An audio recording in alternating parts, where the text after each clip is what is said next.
Jeremy Corbyn, you're obviously, well known as a former leader of the Labour Party, but now you sit as an independent MP and part of the Independent Alliance of MPs, which you founded. Why do you want to give an interview today? Because you asked me to. I'm very happy to talk about political issues, the ways of the world, and I'm very, very angry with the government. In case you're surprised by that, over their statement on asylum seekers and refugees and immigration. Absolutely disgraceful, shameful statement. Do you think, you're obviously a former Labour leader watching from the outside now. What do you think of kind of this Labour government that you're not a part of? I really struggle to wonder what it's for. I think if you and I walked out of this room, went down to Stroud Green Road now, stopped 10 people and say, what do you think the government's mission or purpose is? They go, don't know. There is no apparent sense of direction or purpose to the government. Its economic strategy is essentially austerity 2.0. Their social values seem very limited, and their approach to dealing with the rise of the far right is essentially to appease them. And in foreign policy, it seems essentially join in the global rush to rearm and go to war. I'm not saying the world isn't without its problems, obviously it's not, but it seems to me it's a government that sort of lacks any clear sense of direction or purpose, and I find that really strange. And I've been there on all the statements on Middle East and so on, and they sort of keep on being about sort of 20 degrees behind the curve on everything. Strange. Yeah. Do you still feel Labour? Well, I've always been a Labour person all my life. I joined the Labour Party when I was 16. I've spent my life in the trade unions as well as the Labour Party, and the Labour Party and I, let's be generous about it, parted company. In 2024, I stood as an independent and was elected. I have friends, obviously, in the Labour Party, but I think the political sense of community around Labour has gone, and it's now there in the unions, it's there in the Palestine campaign, it's there in We Own It, it's there in People's Assembly, but it's not in the Labour Party. Do you think it could ever come back? No. No. I think the Labour Party has turned a fundamental corner, and I don't see it coming back. They didn't do terribly well in the last general election. It was a kind of what you could best describe as a loveless landslide, where they got elected with a huge majority on a very low percentage of the vote, lowest ever for elected government, I think. So, no, I don't see it coming back. And now to be 20% and less, it's very hard to see as a way back from that. And I don't know if Reform can sustain their current level of polling, because I think the more Reform get challenged and exposed, then their appeal becomes limited. It doesn't necessarily mean that Labour's going to come back, and it is an important opportunity for alternative voices to be raised. And obviously, Keir Starmer, who's now the Prime Minister, he was in your shadow cabinet, your shadow Brexit secretary. I wondered what you think of him, and obviously he is responsible for your expulsion from the party. And do you feel betrayed by him at all? Well, I try not to do personal in politics. Obviously, I know Keir Starmer, and we work together in the shadow cabinet. His knowledge of the details of the exit legislation and all that was amazing. His knowledge of the detail of it and the way he could go through and distill it was impressive. Did we always agree? No, but we had I wouldn't say it was ever a close relationship. I was really surprised when he announced that I was one of his best friends. I've never seen that coming. And I think he dropped that after a while. And I haven't really had anything to do with him for 4 years. And obviously, as I mentioned, you were the leader of the Labour Party. If you could change one thing about your leadership, what would it be? Only one. I mean, you can have more if you'd like. No, okay. I'm writing about this at the moment, and I've pretty well finished the book I'm writing. I wrote a note to myself the day I was elected leader, because it was obviously an amazing day. We went to the QE2 centre. We thought we'd probably won, but we didn't realise we'd won by so much. And I remember going with John McDonnell and the other candidates into a room in a QET centre where the result was read out to the 7 people in the room. That's 2 for each candidate, each of those candidates, and us, yeah. And so we read it out, and people, they all stared at each other. And then Andy Burnham came up and shook me warmly by the hand. He was very genuine about that. The others came up and acknowledged the result, shall we say. Then we went into the hall. The result was announced. And then the rest of the day was made up of me addressing a Refugees Are Welcome rally. I wanted to do that because I wanted to show that I wasn't changed just because I'd been elected leader of the Labour Party, and I still believe that, and I would do the same again. And then I was into trying to appoint a shadow cabinet from within the parliamentary Labour Party, because that's the rules, you have to do it that way. And then after sort of 2 days of all this, negotiations with people and trying to get a shadow cabinet together, I just wrote a note to myself, I feel like somebody that's landed on the beach, got to the top, but my friends and supporters are still way out at sea, not even coming over the horizon yet. And this is going to be a lonely job. Mm. And then the first day I did Prime Minister's Question Time, went into the chamber, and it was absolutely ram-packed. And Prime Minister's Question Time is a really strange thing to be doing. It's theatre, really. And so I looked around, and every seat was taken, it was full. And then I looked behind me to the Parliamentary Labour Party, grim faces all around. And I looked around, and there was sort of a dozen people who would say were loyal friends and supporters. And then I did my first questions based on public request for questions, which I think was the right thing to do, because I was trying to change the nature and role of Prime Minister's Question Time. Would I have done things differently? I think possibly more direct appeals to the party members and so on for their views on things. And you might remember I did that over the issue of Syria and the bombing of Syria, when I did an email to all party members to ask them to let me know their views, which they did. So what we were slowest on was democratising the way in which the party operates, and in particular the appointing of community organisers and development of the party as a community organising operation. That, to me, is what's got to change in British politics. People are no longer interested in besooted politicians turning up every 5 years and saying, vote for me because I'm good.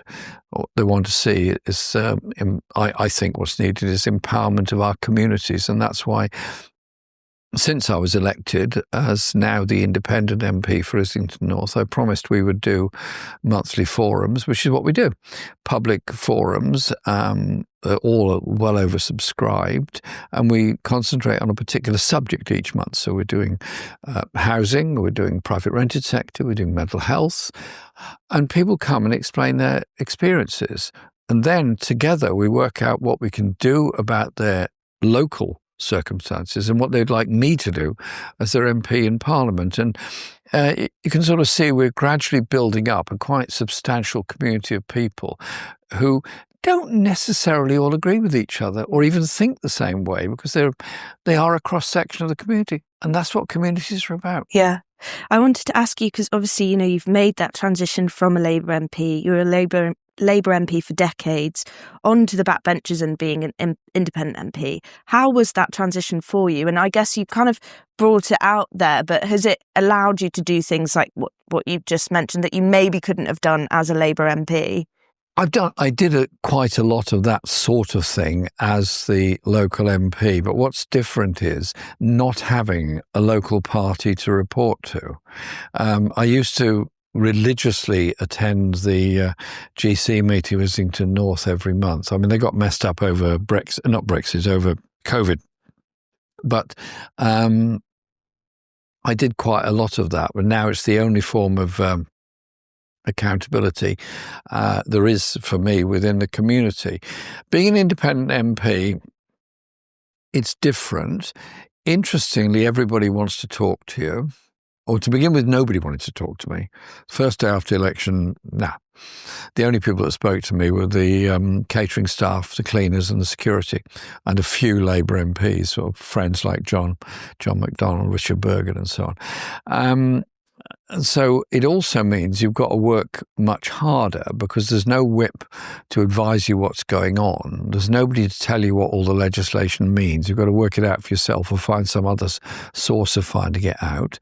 And so whenever I go and vote, I check out what I'm voting on, because sometimes amendments can be confusing, whether you're voting I to disagree with the Lords and that sort of thing. And so every time I go in to vote, and there's always a whip from the major party that's calling for that vote on the door. So as I go in, just for fun really, I say, what's this amendment about? And they sort of look at you like they're not quite sure why I'm asking that question. What they should say is, well, you should know. But they never say that. Interestingly, the Tory whip almost always knows. The Labour whips say, no idea, we're just voting this way. Are you with the team or not? I said, well, I left the team a while ago. So, but it does mean you've got to work much harder, and you do have to check all that kind of thing out. But it also means you can delve into subjects much more. So I'm enjoying a lot of it. I enjoy the opportunities for meeting lots of people who don't put a party label on you. And quite a lot of people have come to me at our forums, and even in the election campaign. I remember one woman came to me, she said, I'm campaigning for you in the election. I said, thanks very much. And she said, I've never voted before. I said, okay. She wasn't a young woman. I said, okay, why is that? She said, well, I kind of always agree with you, but I never thought you should be in the Labour Party, so I can now vote for you, which I thought was sad in a way, but honest. Yeah. And obviously, you are currently in the process of co-founding a new party, your party, with Zarah Sultana. And, you've kind of spoken there to some of the ways it might work, but what are your aims with it? Aims to be a voice that unites people. It is a voice for the left. It is a voice for economic justice, public ownership of utilities, that is not going to measure every government's achievement by what the markets think and what the borrowing ratio is and what the gilt's yield is, but instead measure itself against elimination of child poverty, measure itself against equality, measure itself against environmental sustainability. And so that, which is a lot of the stuff that John McDonnell was trying to do in the past, stick by sustainability, i.e. net zero by 2030, because there seems to me to be a running away from the environmental agenda. And by going to every community in the country that's up against it on health, up against it on housing, up against it on jobs, and young people underpaid and so sadly now increasing numbers of them unemployed, offer ways forward and solutions without blaming refugees and migrants. Don't fall into the hands of reform. We are the antidote to reform. And in international policy, well, I think you're probably pretty aware of my general positions, and I have been utterly shocked by the wars going on at the moment. And I co-authored a book last year on the arms trade, the monstrous anger of the guns. The world is spending this year $2.4 trillion on arms. And we've cut overseas aid, we've cut funding to the UN. The UN agencies are grotesquely underfunded. So I think we need an international approach. I'm also a member of the cabinet of Progressive International, and we meet once a month online as a cabinet, and I've done quite a lot of work with them, including the establishment of the Hague Group, in which we managed to get 13 UN member states to absolutely endorse the Hague Group statement. This is in support of the International Court of Justice decision on genocide. And I work very well with them to bring together progressive and radical groups around the world. So I'm very, very busy in lots of areas, but I've always been busy. That's my life. Yeah. And I don't sit around much doing nothing. No, that's obvious. But obviously, I've been covering your party sort of since it was first announced, have been there for kind of a lot of the key moments. From the outside, it has looked quite a difficult process. From your perspective, why do you think that's happened? Why do you think things have gone the way they have? Well, there's no handbook on how to set up a political party, and when this is over, I might write one. And so it all sounds great, straightforward and simple how to do it, but you realise you're actually starting with a completely blank sheet of paper, and you've got to populate that paper with something that will come out with a coherent party at the same time being democratic, inclusive and accountable. And it has been, obviously you can see it from every direction. It has been quite difficult. However, look at it more positively. We've got 55,000 people fully paid up as members, and that number's going up every day. We've got 4,000 people registered to come to the conference in Liverpool. We've done deliberative assemblies all around the country, and I've been to quite a lot of them. They are fascinating. I'll give you an example. We did one in Falmouth for Cornwall, and we invited members across Cornwall to come, and we had about 30 or so tables of 6 or 7 people, maybe more, around them, and they were set a series of tasks to look at: structure of the party, branches, democracy, accountability, leadership, and policy, some policy areas. And it was very interesting just listening to people who didn't necessarily know each other, a quite interesting and serious political discussion together. We've done these all over the country, so we've set up in that way. And then for conference, I was worried that if we just said to a group, look, you form yourselves an informal group and elect a delegate to conference, well, what's going to happen is those that know each other are going to elect each other. Those that don't know anybody will be left out. And I thought we're bringing in people, some of whom have been in the Labour Party, some have been in other parties, some are in no party, some in single issue campaigns, but they're not necessarily going to know each other. And we'll end up with wanting to be those that are most active and know each other rather than anything random. So we decided to do this process called sortition. Now, somebody explained to me what sortition was. I said I'd never heard of it when this idea came up. And then it was explained. I said, it's different, novel, could work. So let's give it a go. So what I now get is messages from people saying, "Wowee, I've been chosen." Or people text or email where you say, "Why haven't I been chosen?" Like it's my doing, like I'm sitting there somewhere pulling names out of a hat. I'm not doing that. So we'll see how that goes. Now, the conference, I want it to be good. I want it to be inclusive, and the fringe events, which are not really fringe events because they're actually mainstream, will be on economic and social issues, will also be on foreign policy. But the purpose of the conference is to legally and formally endorse the establishment of the party, elect a group of people to manage the process going forward. The Independent Alliance group of MPs were only ever there to steward us towards the conference, not to take political decisions, and we'll take it from there. I'm looking forward to it, and I'll be there in Liverpool, and I'm hoping I'm going to enjoy it. Yeah. I'm hoping everybody else is going to enjoy it as well. Yeah, well, that is something I wanted to ask you because, I have spoken to people who there is a sense of urgency and a need for this party. I think a lot of people on the left feel that. And I think there are some people who are looking at becoming your party members, or maybe are your party members, who are kind of disappointed with how things have gone so far. And I just wondered what you would say to them. I'm sorry if you are at all disappointed. I hope, however, your wish and your determination to have a democratic, serious left voice that will challenge reform, that will challenge austerity, challenge the Tories and so on, will be there. And we are socialists. We believe in a socially just and equal society. It's never going to be an easy road, but if we work with each other, educate each other, and above all, inspire a young generation to come along, we can achieve things. And for any misdemeanors on my part, of course, I apologise, but I want to make this thing work. Mm-hmm.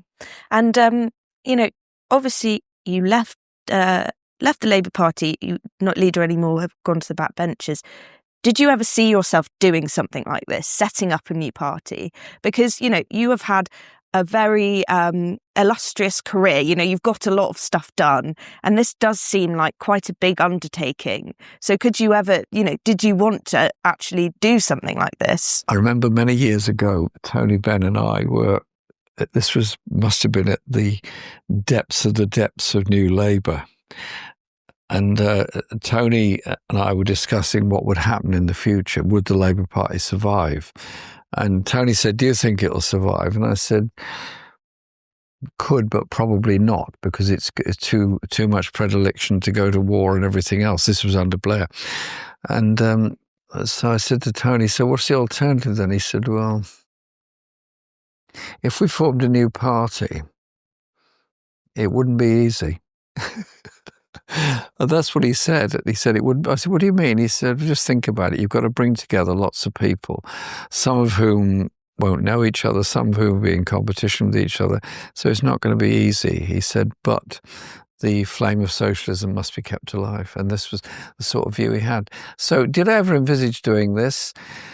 Well, I hoped to obviously have won elections, and above all, I hoped that the Labour Party would recognise that whilst the 2019 election was obviously an awful result from the point of view of the seats we got, historically it's actually a quite high vote compared to that achieved by Blair, Brown, Miliband, and indeed Keir Starmer. But of course, the popular vote isn't quite the same thing as the seats. It means... How does that make you feel that, you got more popular votes than Keir Starmer, and yet your 2019 election is viewed as, obviously, Labour didn't win, but viewed as this humiliating defeat, whereas Keir Starmer, a less popular Prime Minister, is now... got fewer votes, considerably fewer votes. Yeah. Well, you feel kind of annoyed with the electoral system, which we can perhaps come on to electoral reform. So it does mean all of that. And so it is about how we take things forward. Did I envisage this ever happening? I hoped that the Labour Party would at least recognise that the policies we put forward on the National Education Service, on National Care Service, on NHS public ownership, water public ownership, international strategy, were actually all of them majority popular, opinion polled.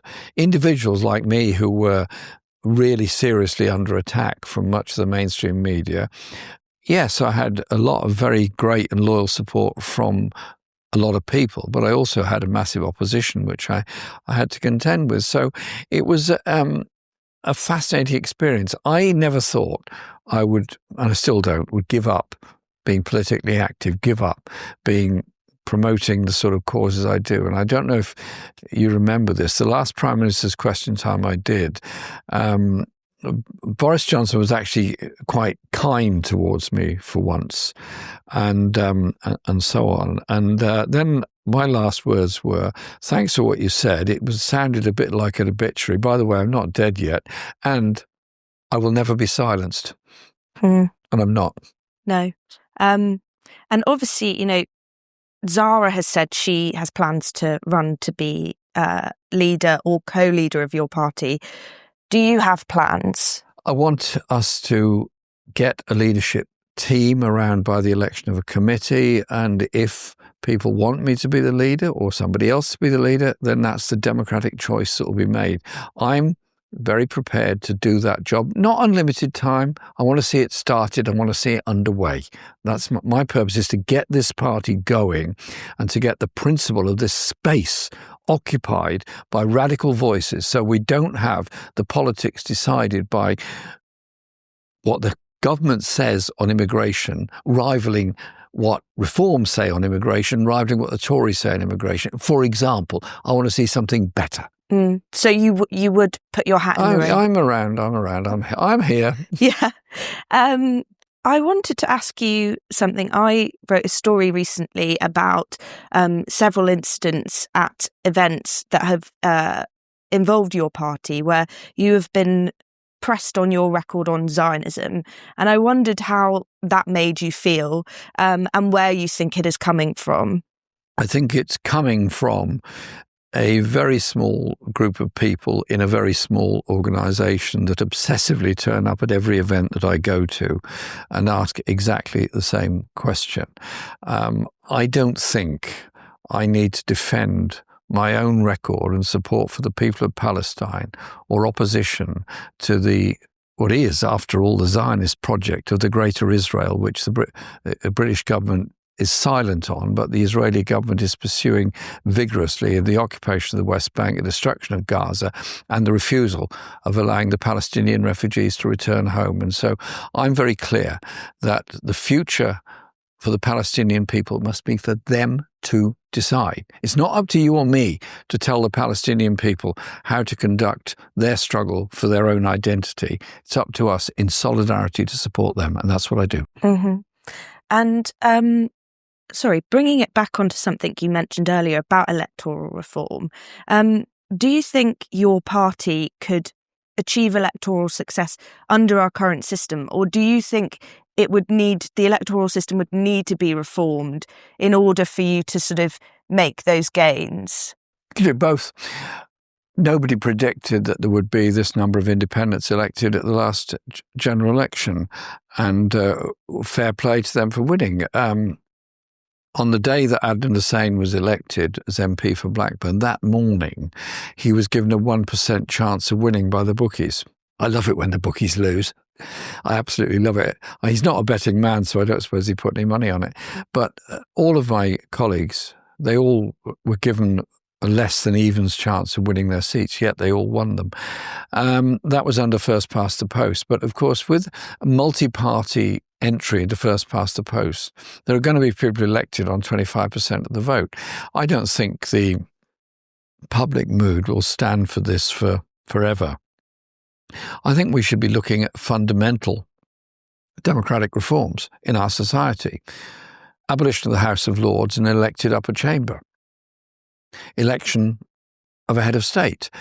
Election to the House of Commons, the lower house, if you like, which should retain the equivalent powers vis-à-vis the House of Lords, I think should be a combination, a bit like the Bundestag in Germany, of a constituency basis and party regional top-up basis to even up the numbers.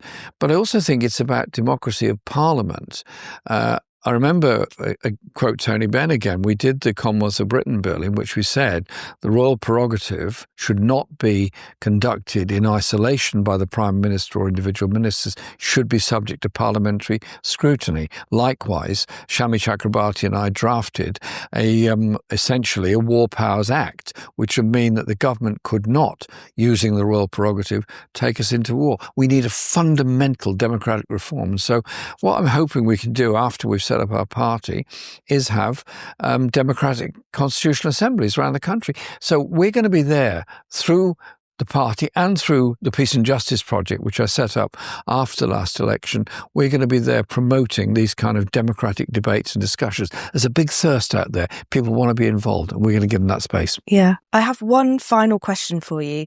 Zach Polanski, who I'm sure you know, is the newly elected populist leader of the Green Party, and he's running on quite a similar platform to the platforms you ran on in 2017 and 2019. I wondered what you thought of Zach and how you think your party will work with the Greens going forward. I know Zach, of course, and we had a very pleasant breakfast together in a very nice cafe in Stoke Newington, as you do. Very nice it was too. And we had a good chat. Yeah, I get on with him. I like him. We can work together, and I congratulated him on his election. He was kind enough to acknowledge that at the time. We're not the same party. We don't necessarily hold all the same views. I think that the people coming into your party want to see a stronger version of socialism than the Green Party would tolerate. Does that mean we can't work together? No, it means we can absolutely work together on key issues. And I hope that we will come to some kind of agreement that we're not going to knock each other out in particular areas in elections. But it does mean we can work together with them on Palestine, we can work together with them on environmental sustainability issues.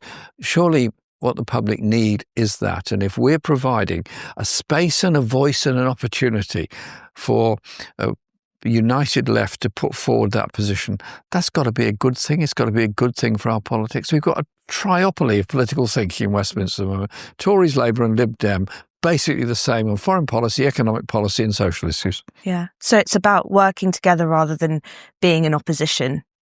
It's about working together and finding areas we can work together. It's not about knocking each other out. My enemy is reform and what they're doing to our society.